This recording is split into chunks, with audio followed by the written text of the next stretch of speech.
Okay, so what do a pot of indestructible Wild West beans, ancient mummified tattoos, a vengeful warrior queen from the steppes, and a 4,000-year-old Egyptian wooden lock all have in common?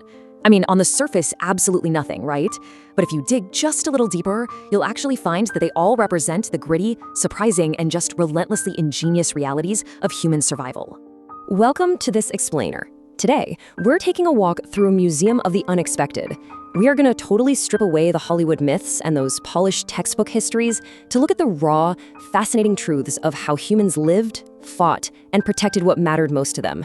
I am so thrilled you're here with me, because this is exactly the kind of history that completely changes how you see the world.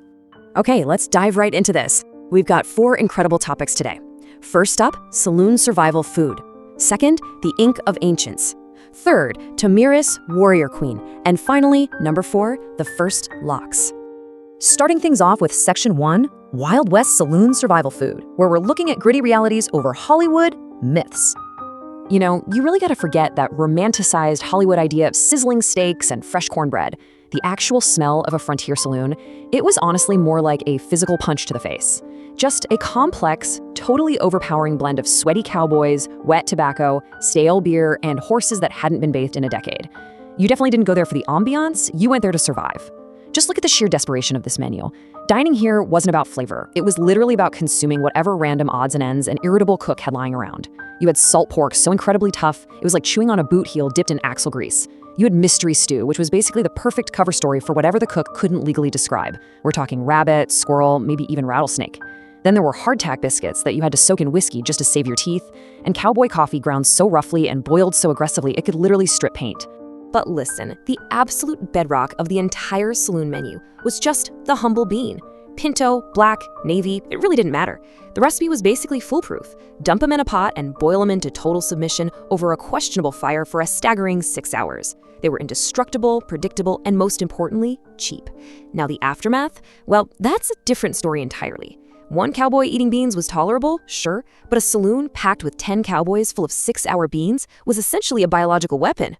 So in this dusty world of endless bean slop and, frankly, highly suspicious meat, a sweet treat was practically sacred. I'm serious, if a saloon cook actually managed to bake a warm apple or peach pie, it was a massive status symbol. A really good slice could pull in customers from 2 towns over. In fact, sweet treats were so unbelievably rare on the frontier that arguments over the last slice of pie occasionally escalated into actual gunfire. Believe me, you did not want to be the guy who took the last slice. All right, let's shift gears to section 2, the ancient history of tattoos, taking us all the way from ice mummies to modern tech. Let's jump back, about 5 millennia. See, we kind of tend to think of tattoos as this modern, edgy fashion statement, but early ink was actually etched for survival, mystery, and spiritual armor. Over 5,000 years ago, Ötzi the Iceman was discovered frozen in the Alps, right? And he had 61 tattoos that perfectly matched known acupuncture points, which totally suggests an ancient form of pain management.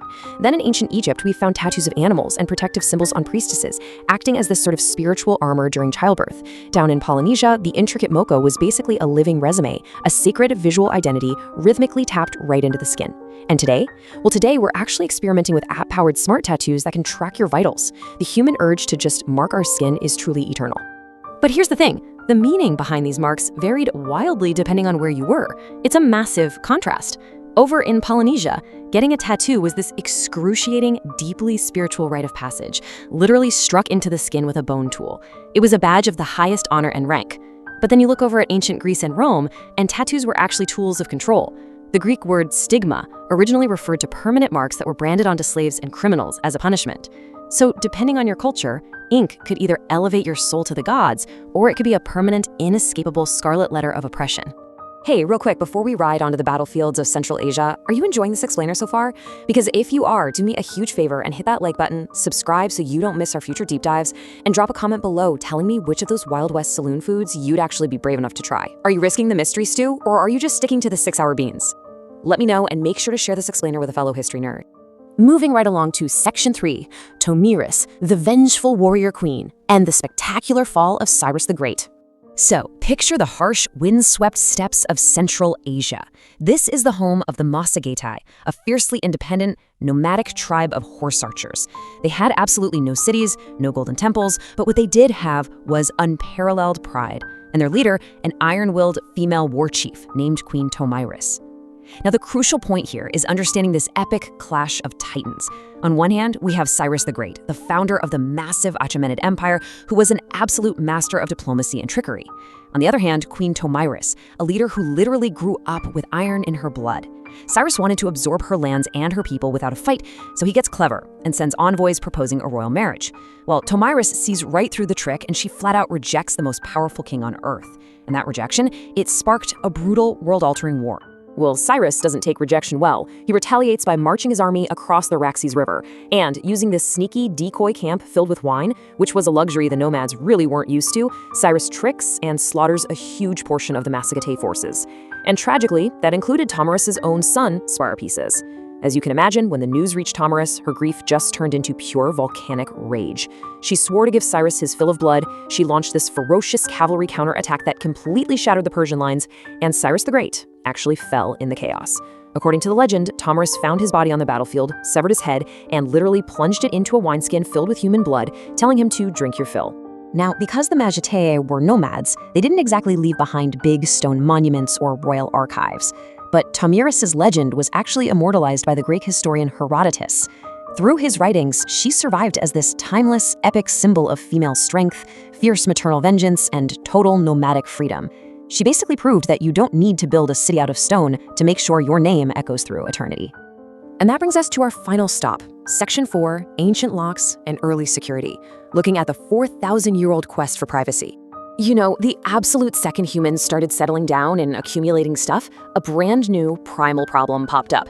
How on earth do you keep your things safe from wandering thieves or nosy neighbors when you can't be there guarding them 24/7? To solve this whole new problem of privacy, the ancient Egyptians came up with a genuinely brilliant mechanical puzzle roughly 4,000 years ago, the wooden pin lock. So here's how it worked. You'd insert this large, wooden, almost toothbrush-looking key into a hollow bolt. The key had these specific pins on it that would lift up internal wooden pegs that were locking the door into the frame. And once those pegs were lifted, the bolt was freed and just slid right open. It is incredibly modern mechanical genius. It's a physical puzzle that basically laid the exact foundation for almost every pin tumbler lock that we still use today. What's really fascinating here is how entirely different ancient societies tackled this exact same problem, and how it perfectly reflected their unique cultural philosophies. The Egyptians, as we saw, loved mechanical puzzles.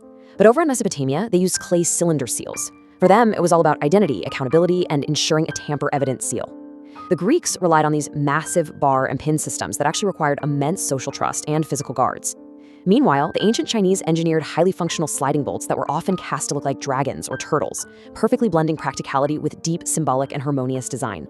But leave it to the Romans to completely change the game for travelers. With a booming empire and endless trade routes, merchants desperately needed portable security on the go. So the Romans actually miniaturized those Egyptian pin and tumbler concepts, forging them into bronze and iron. They crafted these incredibly intricate warded locks and keys that were so small and elegant they could literally be worn as rings.